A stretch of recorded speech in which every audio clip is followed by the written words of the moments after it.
Video کے نیچے subscribe کے بٹن پہ کلک کریں، بیل کے آئیکن پہ کلک کیجئے تاکہ ہر نئی ویڈیو کی نوٹیفیکیشن آپ کو مل جائے۔ اعوذ باللہ من الشیطان الرجیم، بسم اللہ الرحمن الرحیم، انما توعدون لواقع فاذا النجوم طمست واذا السماء فرجت واذا الجبال نصفت وإذا الرسل أقتت لأي يوم أجلت ليوم الفصل وما أدراك ما يوم الفصل ويل يومئذ للمكذبين ألم نهلك الأولين ثم نتبعهم الآخرين كذلك نفعل بالمجرمين ويل يومئذ للمكذبين صدق اللہ العظیم۔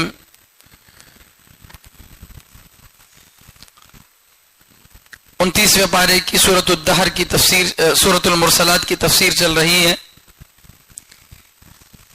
ہماری جو تفسیر ہے وہ پہلے 30واں پارہ پیچھے سے جو ہے سورہ ناس سے سورہ نبا تک مکمل ہوا، اور پھر اس کے بعد 26ویں پارے میں سورہ حجرات سے یہ تفسیر چلی آ رہی ہے، اور اب یہ آخری منزل جو ہے قرآن کریم کی یہ مکمل ہونے والی ہے۔ گزشتہ جمعہ میں سورۃ الدہر کی آخر کی کچھ آیتوں کی اور سورۃ المرسلات کی ابتدائی آیتوں کی تفسیر آپ حضرات کے سامنے آئی ہے۔ چونکہ مجمع نیا ہے، ایک مرتبہ مختصر اس کا خلاصہ عرض کر دیتا ہوں۔ سورۃ الدہر کے آخر میں اللہ تعالیٰ نے ایک عقیدے والا مسئلہ بیان کیا۔ انسان کی مشیت، انسان کا ارادہ اللہ کے ارادے کے تابع ہے۔ جب تک اللہ نہیں چاہتے کوئی انسان ارادہ کر ہی نہیں سکتا۔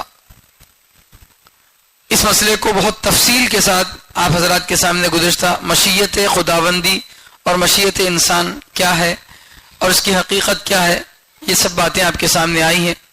گزشتہ والی جو تفسیر ہے اس کو بھی آپ سن سکتے ہیں۔ پھر آخر میں اللہ نے فرمایا جو ایمان والے ہیں اللہ تعالیٰ ان کو اپنی رحمت میں داخل کرتے ہیں، جو نافرمان ہیں، ظالم ہیں، کافر ہیں، اللہ تعالیٰ نے ان کے لیے عذاب تیار کر رکھا ہے۔ یہ گزشتہ سورہ کے آخر میں اللہ نے کہا۔ اب عذاب ان کو کب ہوگا یہ سوال ہے۔ اس سوال کا جواب دینے کے لیے اللہ تعالیٰ نے یہ سورہ جو ہے رکھا ہے سورۃ المرسلات۔ اس سورت کا جو نزول کا نمبر ہے وہ 33 ہے۔ کل سورہ 114 ہیں، 114 میں 33واں سورہ ہے۔ تو معلوم یہ ہوا کہ مکے کے زمانے میں 5ویں 6ویں سال میں اترنے والا یہ سورہ ہے۔ مکی دور کا ابتدائی یا درمیانی دور کا یہ سورہ ہے۔ اس وقت مشرکین کی طرف سے بہت زور سے ایک اعتراض اور ایک سوال، ایک مانگ بار بار کی جاتی تھی۔ وہ کیا ہے کہ اگر آپ کا دین برحق ہے، نبی کے انکار سے عذاب آتا ہے، تو پھر لاؤ نا عذاب، کب آئے گا آپ کا وہ عذاب؟ آپ بول رہے ہیں نا کہ اگر ہم نبی کو نہیں مانیں گے، نبی کو جھٹلائیں گے تو عذاب آئے گا، اور عذاب قیامت کے دن آئے گا۔ تو وہ قیامت کب آئے گی آپ کی؟ بلاؤ کب آئے گی وہ قیامت، دکھاؤ ہم کو قیامت۔ اس طرح اللہ کے نبی صلی اللہ علیہ وسلم کا گویا مذاق اڑاتے اور اس کا انکار کرتے۔ تو اس کا جواب اللہ تعالیٰ نے یہاں پر یہ دیا۔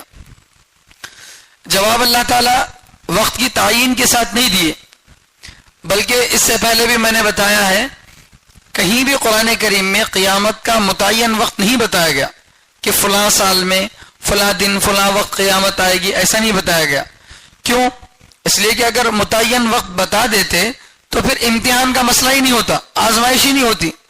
آدمی کیا سوچے گا، بھئی پورے سال نافرمانی کر لیں گے، فلاں سال جس دن قیامت طے ہے اس دن صبح سے بیٹھ کر ذکر کرتے رہیں گے، عبادت کرتے رہیں گے، مسئلہ ختم۔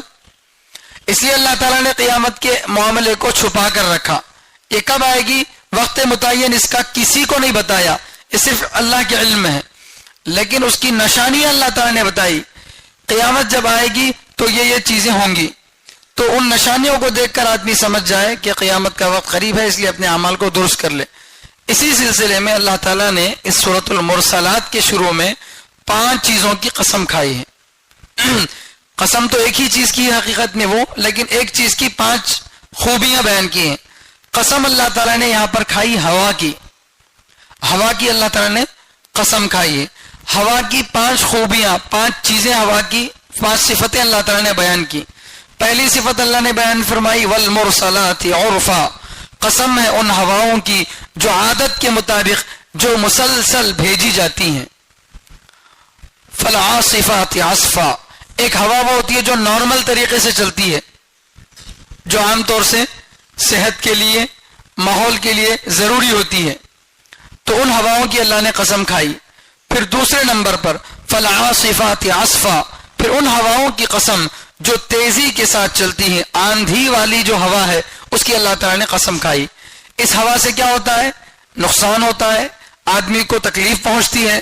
ہوا جب اپنی رفتار سے تیز ہو جائے، 100-200 کلومیٹر کی رفتار سے اگر ہوا چلنے لگے تو انسانوں کو اڑا لے جائے گی، گھر بار کو اڑا لے جائے گی، اس سے بڑا نقصان ہوگا.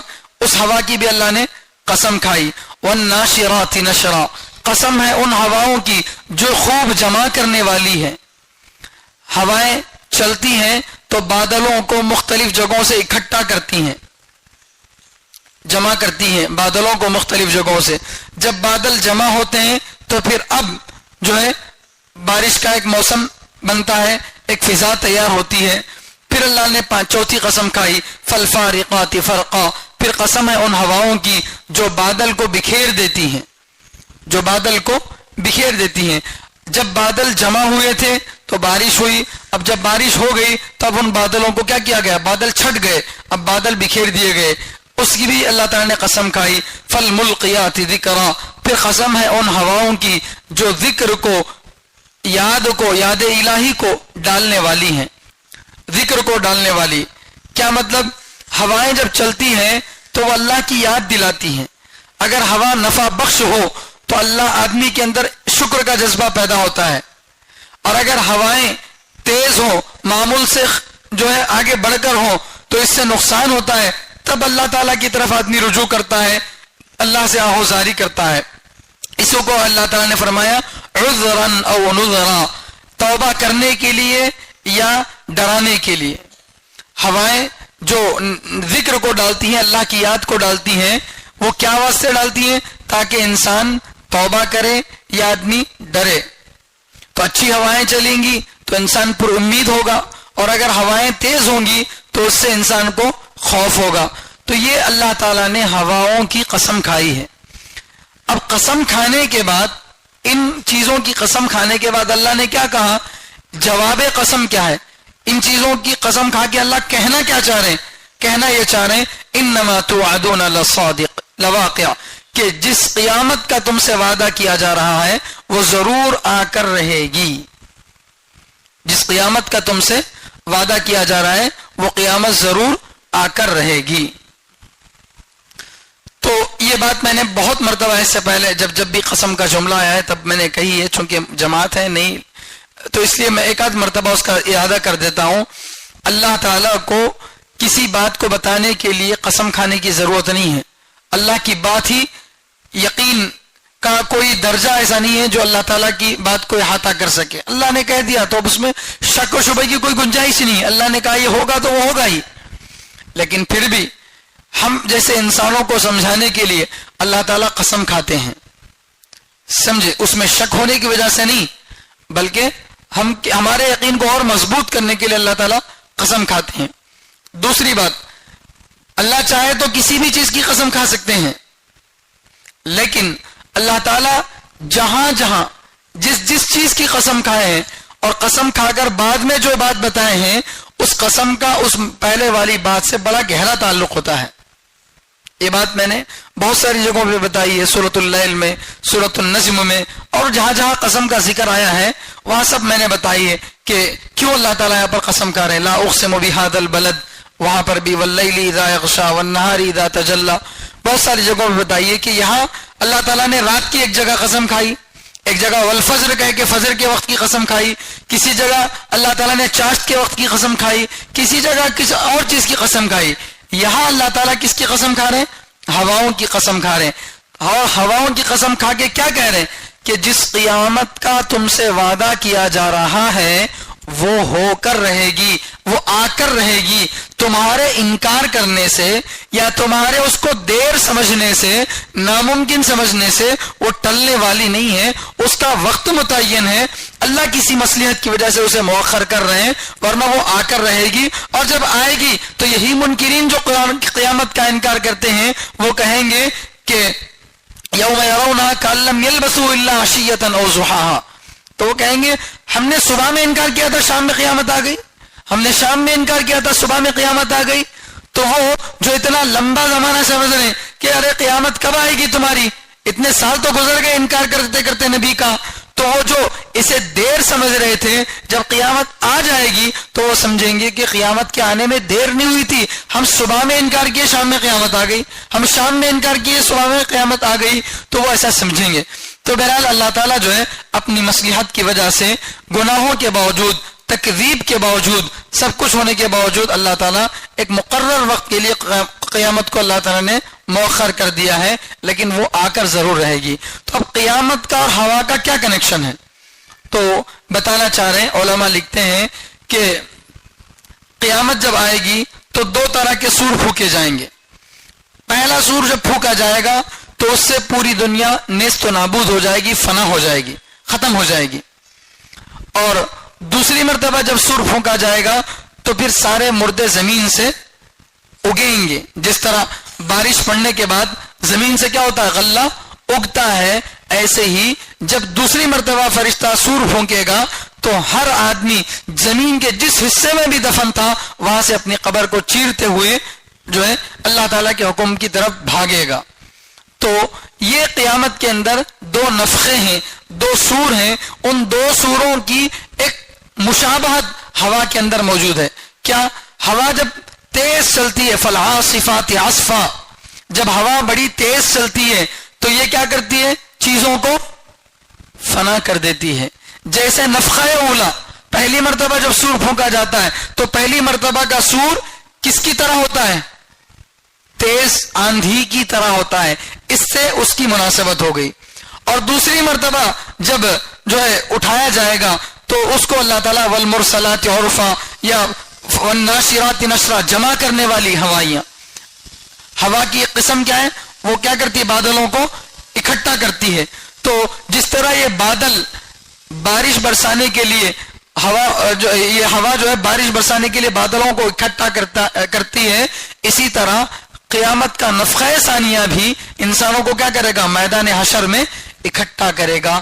تو جو دو خوبیاں نفخے کے اندر موجود ہیں وہی دو خوبیاں ہوا کے اندر موجود ہیں۔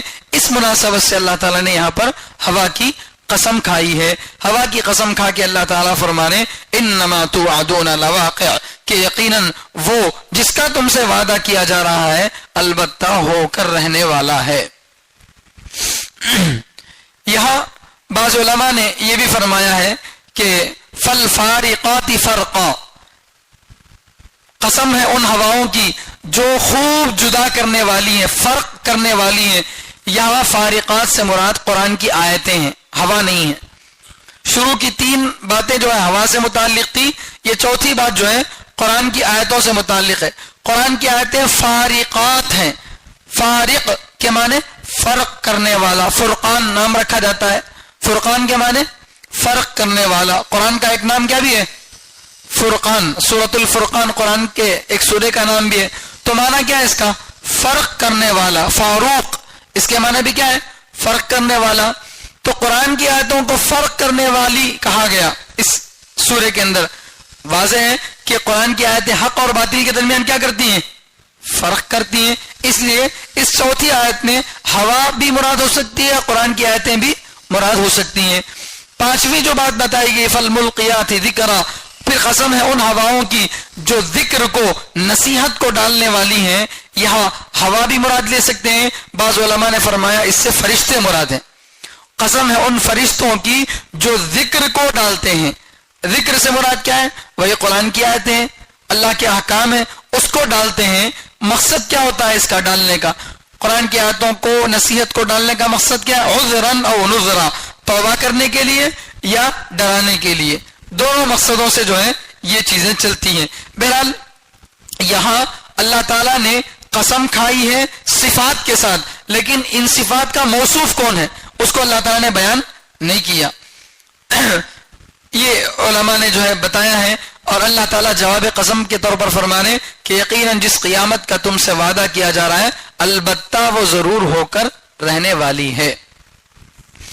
ایک سوال پیدا ہوتا ہے کہ ہوا کی اللہ تعالیٰ قسم کیوں کھائے؟ اس کی مناسبت میں بتا دیا. قیامت کے ساتھ اس کی مناسبت کیا ہے؟ قیامت کے دو نفخے ہیں. ایک نفخے سے دنیا فنا ہو جائے گی، جیسے تیز ہوا سے کیا ہوتی ہے دنیا کے اندر چیزوں کا نقصان ہوتا ہے. اور ایک ہوا وہ ہوتی ہے جو بادلوں کو جمع کرتی ہے. اسی طرح نفخہ ثانیہ بھی کیا کرتا ہے؟ لوگوں کو جمع کرتا ہے. اس مناسبت سے ہوا کی قسم کھائے بات بتایا. یہاں ایک اور حکمت بھی ہے. وہ کیا ہے؟ اللہ تعالیٰ قرآن کریم میں قسم اگر کھانا ہوتا تو کسی اور چیز کی بھی قسم کھا سکتے تھے، لیکن یہاں ہواؤں کی قسم کیوں کھائے؟ یہ ہواؤں کی قسم کھانے کی وجہ یہ ہے کہ یہ عربوں کے مزاج کے مطابق ہے. عربوں کے مزاج کے مطابق ہے. میں نے بار بار یہ بات اس سے پہلے کہی ہے کہ قرآن کا مقصد لوگوں کو سمجھانا ہے، احکام لوگوں کو عقائد سمجھانا ہے.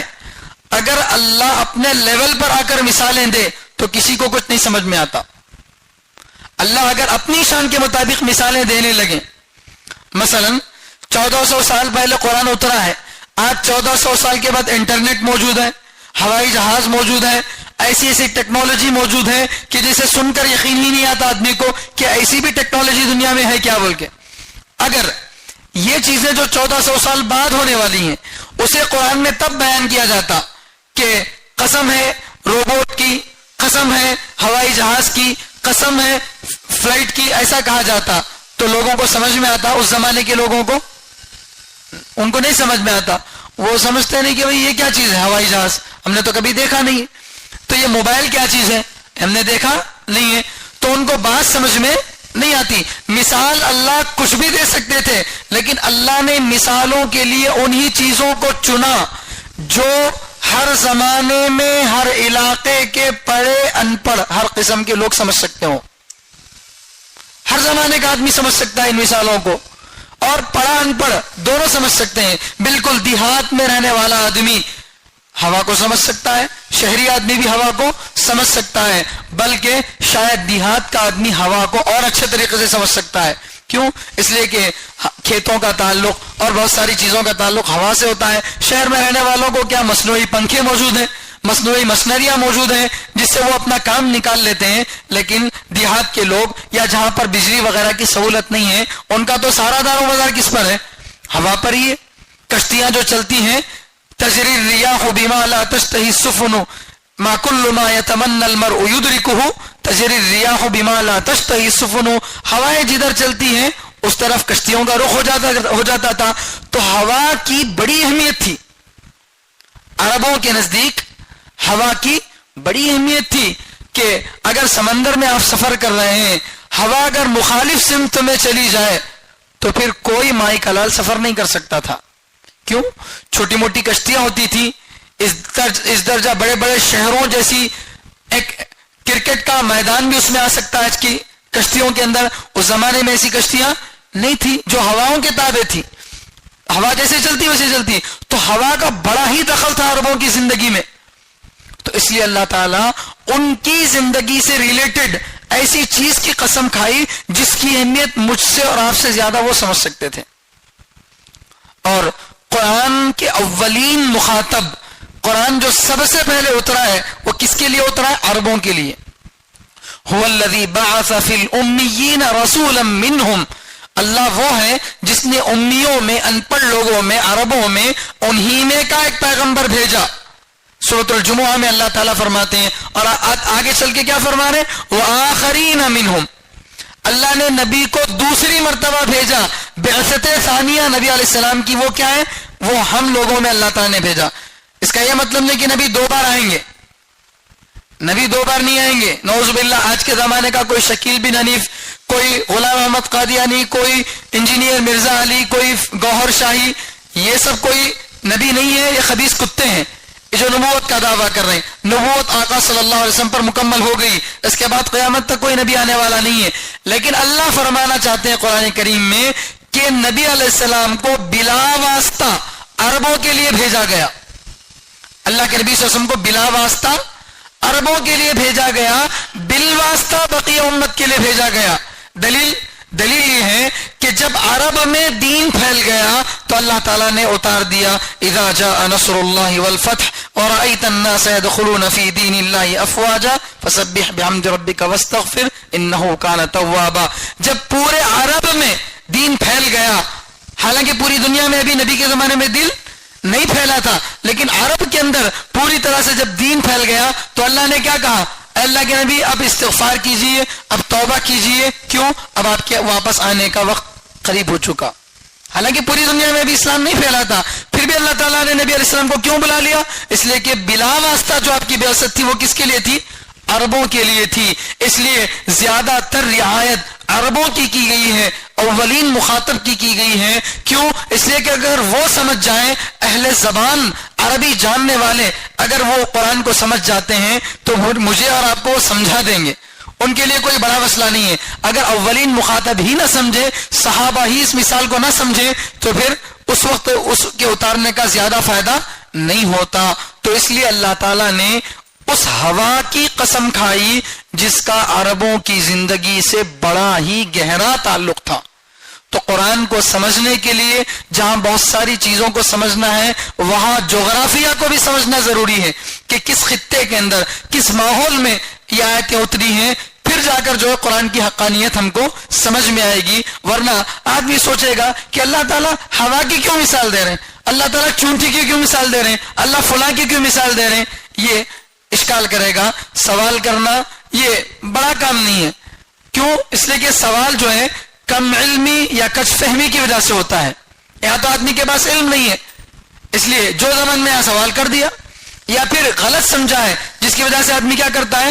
سوال کرتا ہے. تو سوال کرنا کوئی بڑے کمال کی دلیل نہیں ہے، جواب اصل بڑی چیز ہے. تو اللہ تعالیٰ جو ہے اولین مخاطب کی رعایت کرتے ہوئے قرآن کریم میں یہاں ان چیزوں کی قسم کھائے اور قسم کھا کے فرما رہے جس طرح ان ہواؤں کو تم دیکھ رہے ہو یہ تم کو نفع بھی پہنچاتی ہیں اور یہی ہوائیں تم کو نقصان بھی پہنچاتی ہیں. یاد رکھو اسی طرح ایک سور پھونکا جائے گا، اس سے پوری دنیا فنا بھی ہوگی، اسی سور سے دوبارہ ساری دنیا کو اللہ آباد بھی کریں گے، سب لوگوں کو اللہ جمع بھی کریں گے. پھر آگے اللہ تعالیٰ قیامت کے نفخہ اولا کے موقع پر پہلی مرتبہ جب سور پھونکا جائے گا اس وقت کے کیا حالات ہوں گے اس کو اللہ تعالیٰ پر بتا رہے ہیں. نشانیاں قیامت کی بتائی جا رہی ہیں. فَإِذَا النُّجُومُ طُمِسَتْ، جب ستارے بے نور ہو جائیں گے. نجوم ستارے طُمِسَتْ، ان کے چہرے کو ڈھک دیا جائے گا، وہ بے نور ہو جائیں گے. بے نور ہو جانے کا مطلب ایک یہ بھی ہو سکتا ہے کہ ستارہ ہی ختم ہو جائے، ستارہ ہی ٹوٹ پھوٹ جائے.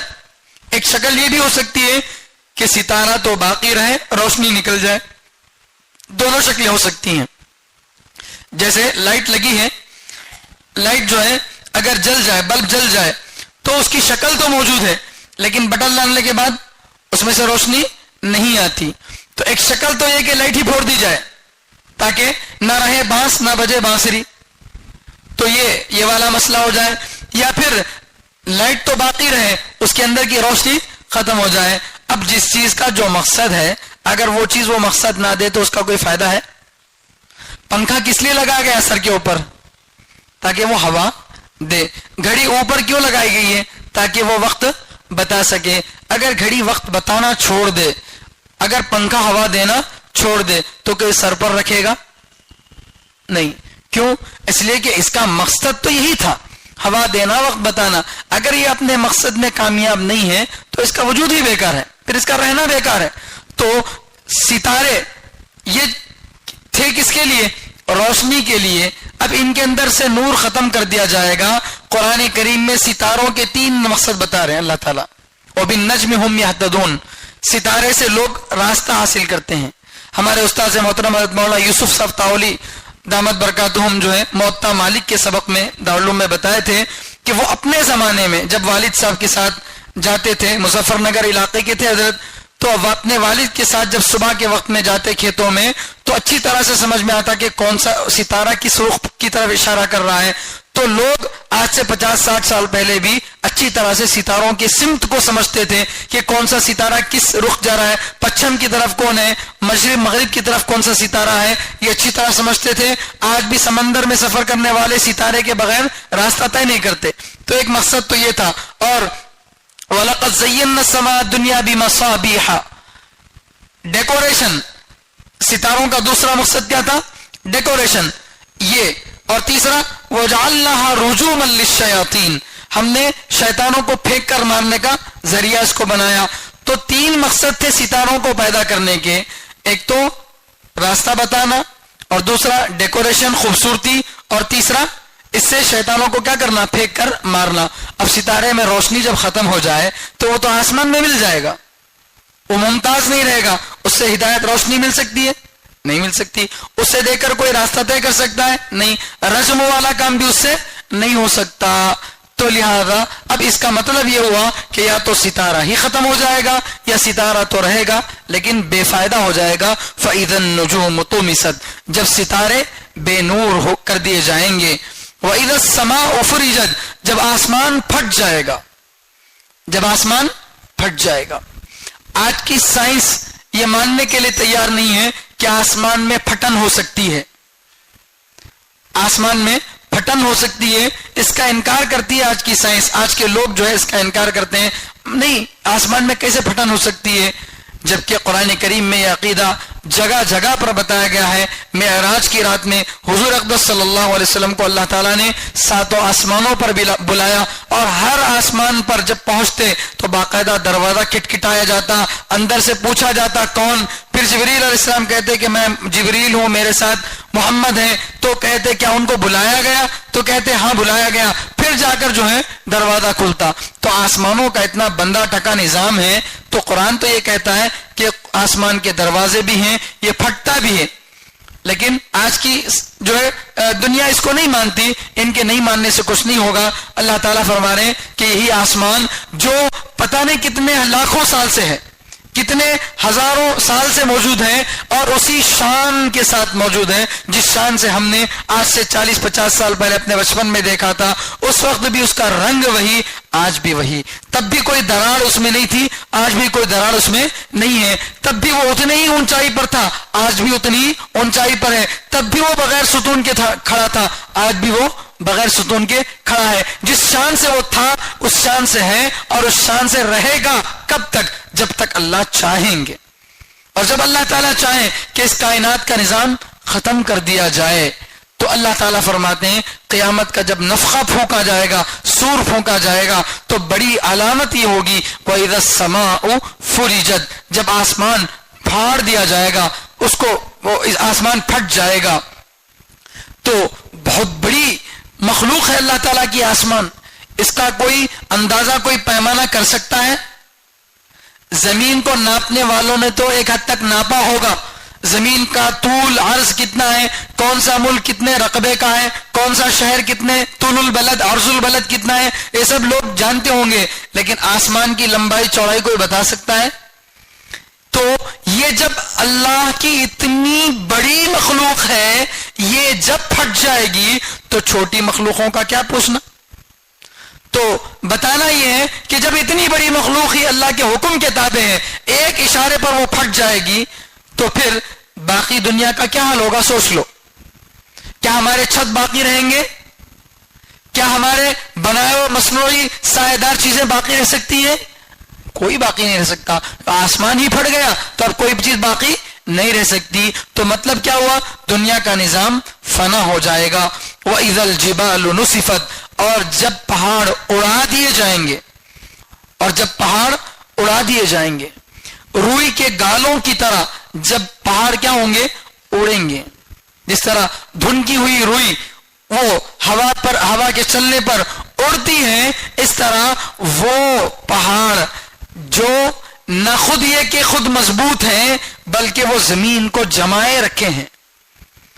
زمین کو جب اللہ تعالیٰ نے بنایا تو وہ ڈگمگا رہی تھی, جس طرح کشتی ڈگمگاتی ہے پانی میں, اس طرح ڈگمگا رہی تھی. تو اللہ تعالیٰ نے کیا کیا؟ اس پہاڑوں کے ذریعے سے اللہ تعالیٰ نے زمین کو مضبوط بنایا. اسی کو اللہ تعالیٰ جو ہے سورۃ النبا کے اندر بھی اللہ تعالیٰ فرما رہے والجبال اوتادا، ہم نے پہاڑوں کو میخ بنایا. جس طرح میخ ٹھوکنے سے کیا ہوتی ہے، چیز ہلتی نہیں ہے، حرکت نہیں کرتی، اسی طرح ان مضبوط پہاڑوں کے ذریعے سے زمین کو اللہ تعالیٰ نے حرکت کرنے سے بچایا تھا. اب جب یہ بیلنس کرنے والی ہی چیز ان بیلنس ہو جائے گی تو اب کیا زمین کے باقی رہنے کا کوئی امکان ہے؟ نہیں. تو وَإِذَا الْجِبَالُ نُصِفَتْ، اور جب پہاڑ کیا ہو جائیں گے، اڑا دیے جائیں گے، پوری طرح سے وہ ختم ہو جائیں گے، ریزہ ریزہ ہو جائیں گے. سوچ کر دیکھیے کیا آج تک کبھی ایسی طوفانی ہوا چلی ہے جس میں پہاڑ اڑے ہوں؟ کبھی آپ نے سنا ہے؟ نہیں. پہاڑ اڑنے کی بات تو ہم نے نہیں سنی. کیوں؟ آج کے زمانے کی جو ہوا ہے وہ سخت زیادہ ہے، اس سے گھروں میں لگے ہوئے شیٹ اڑ جاتے ہیں، بہت ساری چیزوں کا نقصان ہوتا ہے، لیکن اتنی تیز نہیں ہوتی کہ پہاڑ کیا ہو جائیں، اپنی جگہ سے اڑ جائیں. لیکن قیامت کی ہوا اتنی خطرناک ہوگی کہ اس سے پہاڑ روئی کے گالوں کی طرح اڑتے پھریں گے. وَإِذَا الرُّسُلُ أُقِّتَتْ، اور جب رسولوں کو، پیغمبروں کو جمع کر دیا جائے گا، اور جب رسولوں کو جمع کر دیا جائے گا یا مقررہ جگہ پر پہنچا دیا جائے گا، دونوں ترجمے اس کے کر سکتے ہیں. کیا مطلب ہے؟ اللہ تعالیٰ نے ہر امت کے پاس ایک نبی کو بھیجا. وَإِن مِّن كُلِّ أُمَّةٍ إِلَّا خَلَا فِيهَا نَذِيرٌ، ہر امت کے اندر اللہ تعالیٰ نے کیا کیا؟ ایک پیغمبر کو بھیجا ہے. تو ہر پیغمبر اپنی امت میں جاتے اور دین کی دعوت پہنچاتے. تو کل قیامت کے دن یہ جو امتی ہیں یہ اللہ کے عذاب سے بچنے کے لیے بہانے کے طور پر کہیں گے ما جاءنا من بشیر ولا نذیر، اے اللہ ہمارے پاس کوئی ڈرانے والا، کوئی خوشخبری دینے والا آیا نہیں.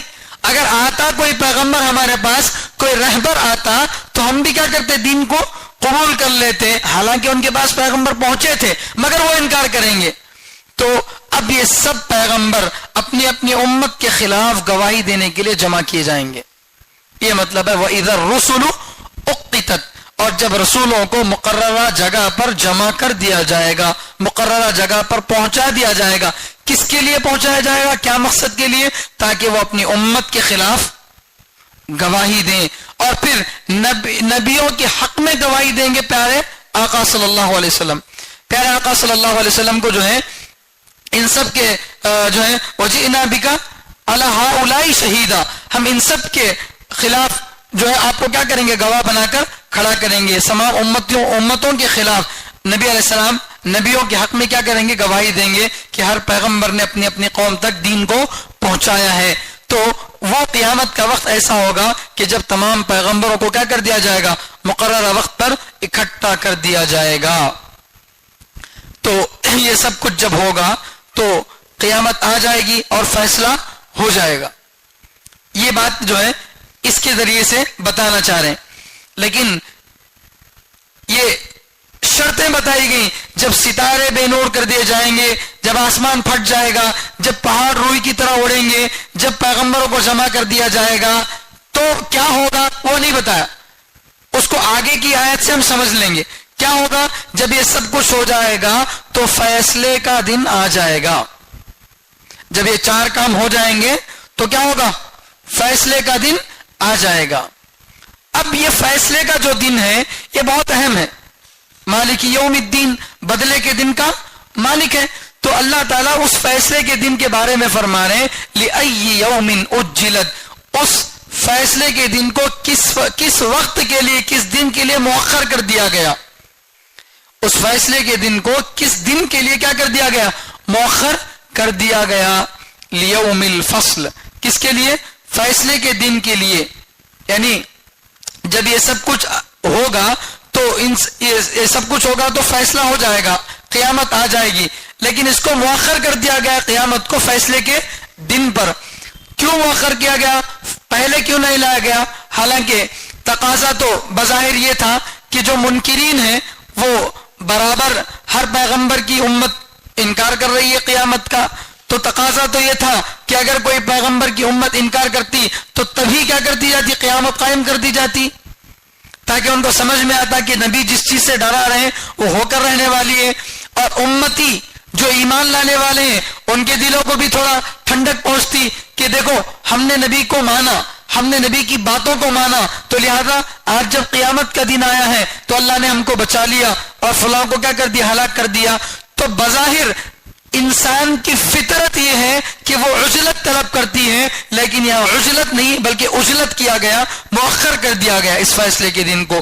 کیوں مؤخر کر دیا گیا؟ اللہ بہتر جانتے ہیں اللہ کی حکمت، اللہ تعالیٰ اپنی حکمت کو بہتر جانتے ہیں۔ میری بات سمجھ میں آ رہی ہے؟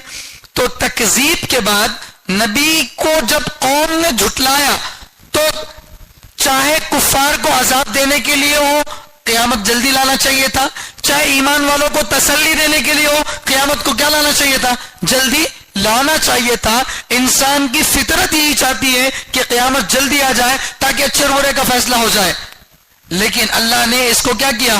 کسی اور دن کے لیے ٹال کر رکھا ہے، اٹھا کر رکھا ہے۔ کیوں اٹھا کر رکھا؟ اس میں کیا حکمت ہے؟ اللہ اپنی حکمت کو بہتر جانتے ہیں۔ اللہ تعالیٰ گنہگاروں کو موقع دیتے ہیں، اگر آج نہ سدھرے، کل نہ سدھرے، اگلے سال نہ سدھرے، اس کے بعد یہ نسل نہ مانے اگلی نسل، یہ شہر نہ مانے اگلا شہر، اس طرح اللہ کیا کرتے ہیں؟ مہلت دیتے رہتے ہیں۔ اللہ کے احسان، اللہ کے رحم اور کرم کی وجہ سے ہی کائنات قائم ہے۔ اگر اللہ تعالیٰ پکڑ کرنا شروع کر دیں چھوٹی چھوٹی باتوں پر تو پھر کبھی کا دنیا ختم ہو جاتی۔ ایک جگہ اللہ تعالیٰ فرماتے ہیں وَلَوْ يُؤَاخِذُ اللَّهُ النَّاسَ بِمَا كَسَبُوا مَا تَرَكَ عَلَى ظَهْرِهَا مِن دَابَّةٍ وَلَكِنْ يُؤَخِّرُهُمْ إِلَى أَجَلٍ مُّسَمًّى۔ اگر اللہ پکڑ کرنا شروع کر دیں گناہوں کی وجہ سے لوگوں کے، تو دنیا میں انسان تو انسان، کوئی رینگنے والا جانور بھی باقی نہیں رہتا۔ اگر اللہ پکڑ کرنے پر آ جاتے تو کوئی دنیا میں باقی نہیں رہتا، اس لیے کہ ہر ایک سے کوئی نہ کوئی غلطی ہوتی ہے۔ غلطی کی وجہ سے اللہ تعالیٰ اگر پکڑنا شروع کر دیں تو یہ نظام کائنات کبھی کا ختم ہو جاتا، لیکن اللہ تعالیٰ نے حکمت سے ایک مقررہ وقت تک اس کو کیا کر دیا؟ مؤخر کر کے رکھ دیا۔ کس وقت تک قیامت کو مؤخر کر کے رکھ دیا؟ لِأَيِّ يَوْمٍ أُجِّلَتْ، کس دن کے لیے اسے مؤخر کیا گیا؟ لِيَوْمِ الْفَصْلِ، کس کے لیے؟ فیصلے کے دن کے لیے، فیصلے کے دن کے لیے۔ اب فیصلے کا دن کیا ہے، اس کی عظمت کیا ہے، اس دن کی ہولناکی کیا ہوگی، اسے سمجھانے کے لیے اللہ تعالیٰ فرما رہے ہیں وَمَا أَدْرَاكَ مَا يَوْمُ الْفَصْلِ، اے نبی آپ کو کیا پتا کہ فیصلے کا دن کیا ہے؟ اے نبی آپ کو کیا پتا کہ فیصلے کا دن کیا ہے؟ یہ سوال کرنا ڈرانے کے مقصد سے ہے، یہ سوال کرنا ڈرانے کے مقصد سے ہے۔ جیسے اگر کوئی آدمی سمندر کا سفر کر کے آیا ہو کشتی میں، سمندر میں موجیں مار رہی ہوں، کشتی ڈوبنے کے جو ہے دانے پہ تھی، پھر اللہ تعالیٰ کسی طرح عافیت سے ان کو جو ہے بچا کر کنارے پر لایا، تو وہ جب کیفیت بیان کرتا ہے کہ بھئی ایسا ہوا تھا ویسا ہوا تھا بولتا ہے، لیکن الفاظ اس کا ساتھ نہیں دیتے۔ تو ڈرانے کے لیے کیا بولتا؟ آپ کو کیا معلوم بھئی کیا ہوا تھا، آپ کو کیا معلوم؟ تو اس طریقے سے جو ہے یہ خطبہ اور سمجھانے والے جب بات کرتے ہیں تو ہر زبان کا ایک انداز ہے کہ سوال کرتے ہیں وہ اپنی بات کی اہمیت کو سمجھانے کے۔ آپ کو کیا پتا، آپ کو کیا پتا، آپ کو کیا پتا کا مطلب کیا؟ یعنی وہ بہت خطرناک ہے، آپ اس کا اندازہ نہیں کر سکتے، اس کا اندازہ نہیں کر سکتے۔ وما ادراک ما یوم الفصل، اے نبی آپ کو کیا پتا کہ فیصلے کا دن کیا ہے؟ نبی علیہ السلام کے واسطے سے اللہ ہم سے کہہ رہے ہیں کہ اے انسانوں تم ذرہ برابر بھی اندازہ نہیں کر سکتے کہ قیامت کے دن کی سختی کیا ہوگی۔ دنیا میں 60-70 سال کی زندگی میں آدمی چھوٹی موٹی تکلیفیں دے کر، تھوڑے سے کھیت کا نقصان دے کر دوا کھا کے مر جاتا ہے، پھانسی سے لٹک جاتا ہے، ریل کی پٹریوں پہ آ کے گر جاتا ہے۔ چھوٹی موٹی تکلیفوں سے دنیا کی جب انسان اپنی جان گوا بیٹھتا ہے تو یہ تو قیامت کی سختی ہے، جسے اللہ کہہ رہے ہیں کہ یہ سخت ہے، تو وہ کیسا سخت ہوگا سوچو۔ اس کی سختی کا کوئی اندازہ نہیں کر سکتے۔ اس سختی کے دن کے لیے اللہ نے کیا کیا؟ مؤخر کر کے رکھ دیا فیصلے کو۔ فیصلہ تو بہرحال ہوگا، فیصلہ تو بہرحال ہوگا۔ آپ کا ایک سبحان اللہ انشاءاللہ ضائع نہیں ہوگا. آپ کی ایک بد نظری وہ بھی جو ہے پکڑ سے خالی نہیں رہے گی. آپ نے اچھا کیا وہ بھی نوٹ ہوگا, آپ نے غلط کیا وہ بھی جو ہے لکھا جائے گا. تو لہذا ہر اچھے اور برے کام کا بدلہ فیصلے کے دن ملنے والا ہے, اور فیصلے کا دن کوئی معمولی دن نہیں ہے بلکہ بڑا ہی خطرناک ہولناک دن ہے. وما ادراک ما یوم الفصل, اے نبی آپ کو کیا پتا کہ فیصلے کا دن کیا ہے. اللہ اس کی ایک جھلک دے رہے ہیں, ویل یومئذ للمکذبین, اس دن جھٹلانے والوں کے لیے, انکار کرنے والوں کے لیے بڑی ہلاکت ہے. اس دن جب فیصلے کا دن آ جائے گا, قیامت کا دن قائم ہو جائے گا, تو اس دن جھٹلانے والے جو تھے, جو اللہ اور اس کے رسول کا انکار کرتے تھے, قرآن کی آیتوں کا مذاق اڑاتے تھے, اللہ کے نیک بندوں کا مذاق اڑاتے تھے, اور یہ کہتے تھے کہ قیامت نہیں آئے گی, کوئی برے اور اچھے عمل کا بدلہ نہیں ملے گا, ہم مرکٹ جو ہے مٹی میں مل جائیں گے, دوبارہ اٹھنا نہیں ہے, 4 دن کی زندگی عیش کرو, آرام کرو, اپنی منمانے طریقے سے گزارو, جو یہ کہتے تھے, اس دن ان کی بڑی ہی خرابی ہوگی. ویلن, بڑی خرابی ہے, یومئذ, اس دن, للمکذبین, جھٹلانے والوں کے لیے. یہ جملہ اللہ تعالیٰ نے اس سورہ میں 10 مرتبہ کہا ہے. جیسے سورہ رحمان میں 31 مرتبہ 33 مرتبہ فبأي آلاء ربكما تكذبان اللہ نے کہا, ویسے اس سورہ کے اندر اللہ تعالیٰ نے کیا کہا, ویل یومئذ للمکذبین, بار بار اللہ تعالیٰ نے اس جملے کو دہرایا. کس بات کا جواب دینے کے لیے؟ سورہ کس بات سے شروع ہوا تھا؟ گزشتہ سورہ کس بار پر ختم ہوا تھا؟ گزشتہ سورہ ختم ہوا تھا والظالمین اعد لهم عذابا علیما, کافروں کے لیے اللہ نے درد دینے والا عذاب تیار کر رکھا ہے. تو سوال یہ ہوتا کہ وہ کب ملے گا ان کو عذاب؟ تو اللہ تعالیٰ اس کا جواب 10 جگہوں پہ اللہ تعالیٰ دے رہے ہیں. ویل یومئذ, اس دن جب قیامت کا دن قائم ہوگا, جب ستارے بے نور ہو جائیں گے, جب آسمان پھٹ جائے گا, جب پہاڑ اڑوئی کی طرح اڑتے پھریں گے, اس دن جب قیامت آئے گی, اچھے اور برے کا بدلہ ملے گا, تب ان کو دردناک عذاب ملے گا. لہذا یہ ہو کر رہے گا, اسے غلط مت سمجھو, اسے دیر مت سمجھو, یہ ہو کر ضرور رہے گا. جس دن وہ آئے گا تو اس دن بڑی خطرناک جو ہے ان کو سزا ملے گی. بعض علماء نے فرمایا ویلن کے معنی جہنم کا ایک حصہ ہے جو انتہائی خطرناک ہے, جو خاص طور پر ان لوگوں کے لیے بنایا گیا جو تکذیب کرتے ہیں, اللہ اور اس کے رسول کو جھوٹا کہتے ہیں, نعوذ باللہ. اللہ اور اس کے رسول کی باتوں کا انکار کرنے والوں کے لیے جہنم کا وہ حصہ بنایا گیا جس سے خود جہنم پناہ مانگتی ہے. ایسے حصے میں کیا کیا جائے گا, ان کو ڈالا جائے گا. اللہ تعالیٰ مشرکین مکہ سے جو ہے کہہ رہے ہیں, اے مکے کے مشرکو, اے معمولی طاقت رکھنے والو, تمہاری حیثیت کیا ہے؟ تم ایک چھوٹے سے شہر میں رہنے والے, ایک معمولی سی عمر اور معمولی سی طاقت رکھنے والی قوم ہو, تمہاری 60-70 سال سے زیادہ عمر نہیں ہے. یاد کرو اس قوم نوح کو جن کی عمریں اتنی لمبی لمبی ہوا کرتی تھی. تمہارا قد 6-7 فٹ کا ہے. یاد کرو قوم عاد کو جو 60-70 انچ جو فٹ کے ہوتے تھے, ٹور کی طرح بڑے بڑے ہوتے تھے, اسے ہم نے کیا کیا. اور تمہاری سلطنت ایک محدود دائرے میں محدود وقت کے لیے. یاد کرو اس فرعون کو جس کو اللہ تعالیٰ نے 500 سالوں تک سر میں درد بھی نہیں دیا. ایسی زبردست حکومت رکھنے والا, ایسا لشکر رکھنے والا اللہ نے جب اس کو ہلاک کر دیا تو تمہاری کیا حیثیت ہے؟ کیا تم بچ جاؤ گے اللہ کے عذاب سے؟ کیا انکار کر کے تم یہ سمجھو گے کہ ہم کو کوئی پکڑنے والا نہیں ہے؟ آج نہ پکڑنا, آج کا نہ پکڑنا آئندہ نہ پکڑنے کی کوئی دلیل نہیں ہے. آج ریڈ الرٹ میں تم آ چکے ہو, اللہ تعالیٰ نے تم کو الرٹ کر دیا ہے کہ تم جو کام کر رہے ہو وہ غلط کام کر رہے ہو, ہلاکت والے کام کر رہے ہو. یاد رکھو تکذیب جس نے بھی کی ہے اللہ نے اس کو ہلاک کر رکھا ہے. شکل الگ ہوگی, صورت الگ ہوگی, لیکن ہلاک تو تم بھی کیے جاؤ گے. اسی کو اللہ تعالیٰ فرما رہے الم نہلک الاولین, کیا ہم نے پہلے لوگوں کو ہلاک نہیں کیا؟ کیا ہم نے پہلے لوگوں کو ہلاک نہیں کیا؟ قوم سمود کو, قوم عاد کو, قوم فرعون کو, قوم لوط کو, بہت ساری بڑی بڑی قوموں کو جن کی عمریں, جن کے لشکر, جن کی طاقت, جن کی حکومتیں تم سے کہیں زیادہ تھی, اور اس کے باوجود اللہ تعالیٰ نے ان کو اس دنیا کے اندر مذاق بنا کر رکھ دیا. ایسے ایسے عذاب اللہ تعالیٰ نے ان پر نازل کیے. تو تمہاری کیا اوقات ہے؟ تم کس کھیت کو مولی ہو؟ تم کو عذاب دینا، تم کو آن کے آن میں ختم کرنا اللہ کے لیے کوئی مشکل نہیں ہے۔ ذرا عبرت حاصل کرو اپنے پچھلوں سے۔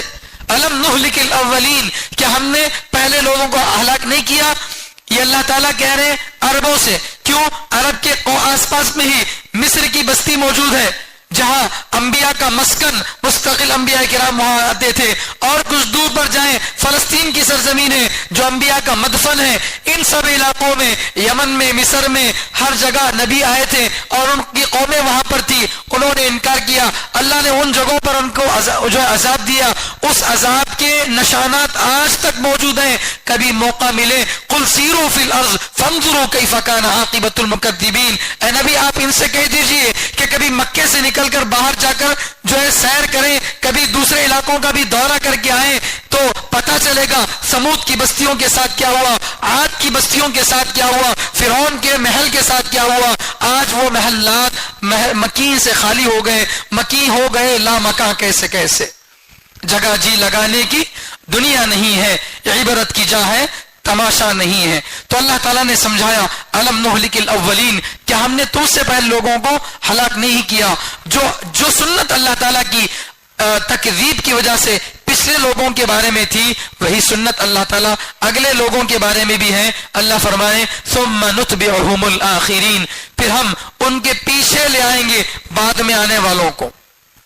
ان قوموں کے بعد میں آنے والی قومیں اور دوسری قومیں مراد ہو سکتی ہیں، یا خود قریش مکہ بھی مراد ہو سکتے ہیں۔ تو اللہ فرما رہے ہیں ہلاک ان کو ہم نے کیا، تم کو بھی ان کی ہلاکت میں ان کے پیچھے لے آئیں گے۔ چنانچہ ہوا یہ کہ کسی قوم پر اللہ تعالیٰ نے آسمان کو پھاڑ کر جو ہے آگ کو برسایا، کسی قوم کو اللہ تعالیٰ نے سیلاب کے ذریعے غرق کر دیا، کسی قوم کو اللہ نے ہوا کے ذریعے ختم کر دیا۔ ایک ایک قوم پر ایک ایک قسم کا عذاب اللہ نے نازل کیا، آسمانی بلائیں اللہ نے نازل کی۔ لیکن قریش مکہ چونکہ یہ امت محمدیہ میں تھے، اور امت محمدیہ اللہ کے نبی صلی اللہ علیہ وسلم کی لاڈلی امت تھی، اس لیے اللہ تعالیٰ نے آسمانی عذاب ان کو نہیں دیا، لیکن ہلاک ان کو بھی بہرحال کیا۔ چنانچہ اللہ تعالیٰ نے اس قریش کو جس کا غرور یہ تھا، جو اپنے آپ کو قریش کہتی تھی، قریش سمندر کی وہ مچھلی جو بقیہ چھوٹی چھوٹی مچھلیوں کو کھا جاتی ہے، انہوں نے اپنا نام قریش رکھا تھا، اور وہ یہ سمجھتے تھے کہ پورے عرب میں ہمارا مقابلہ کرنے والا کوئی نہیں ہے، ہم جو کہیں گے وہ ہوگا، ہم سب سے بڑے ہیں، سب سے معزز ہیں۔ اللہ تعالیٰ فرماتے ہیں کہ تمہاری بھی جو شامت آئی تو اللہ تعالیٰ نے بدر کے میدان میں معمولی تلوار رکھنے والے، ٹوٹی تلوار رکھنے والے، معمولی سواریاں رکھنے والے 1000 کے لشکر سے، بلکہ 700 لوگوں کے لشکر سے اللہ تعالیٰ نے تم کو ختم کر کے دکھایا۔ تمہارے پاس سب کچھ اسباب موجود تھے، اس کے باوجود اللہ تعالیٰ نے بدر میں، احد میں، خندق میں، ہر جگہ اللہ تعالیٰ نے تم کو ذلیل کر کے بتایا۔ اسباب تمہارے پاس زیادہ تھے، جیتنے کے چانسز تمہارے پاس زیادہ تھے، غرور اور گھمنڈ تم کو زیادہ تھا، لڑنے کی جو ہے زیادہ صلاحیتیں تمہارے اندر موجود تھی، لیکن پھر بھی اللہ تعالیٰ نے اس قوم کو کیا کیا؟ فاتح بنایا مسلمانوں کو۔ ثم نتبعهم الآخرین، پھر ہم بعد میں آنے والوں کو ان کے پیچھے کریں گے۔ کذالک نفعل بالمجرمین، ہم مجرموں کے ساتھ ایسا ہی سلوک کرتے ہیں۔ جو مجرم ہوگا، جو گنہگار ہوگا، جو اللہ اور اس کے رسول کی تکذیب کرے گا، اس کے ساتھ یہی سلوک ہوگا۔ اللہ تعالیٰ کا ویل یومئذ للمکذبین، اس دن قیامت کے دن جھٹلانے والوں کے لیے بڑی ہلاکت ہے۔ وہی بات اللہ تعالیٰ جو ہے آگے دہرانے، آگے اور بھی قدرت کی کچھ نشانیاں اللہ تعالیٰ بتا رہے ہیں۔ مرنے کے بعد کی زندگی کو جو ناممکن سمجھتے ہیں، اس کو اللہ تعالیٰ ممکن ہونے کو بتا رہے ہیں۔ آگے اس کے کچھ شواہد موجود ہیں۔ اللہ تعالیٰ سے دعا ہے کہ اللہ تعالیٰ ہم سب کو قرآن حدیث پر صحیح معنی میں عمل کرنے کی توفیق عطا فرمائے۔ سبحان اللہ بحمدہ، سبحانک اللہم وبحمدک، ونشہد ان لا الہ الا انت، ونستغفرک ونتوب الیک۔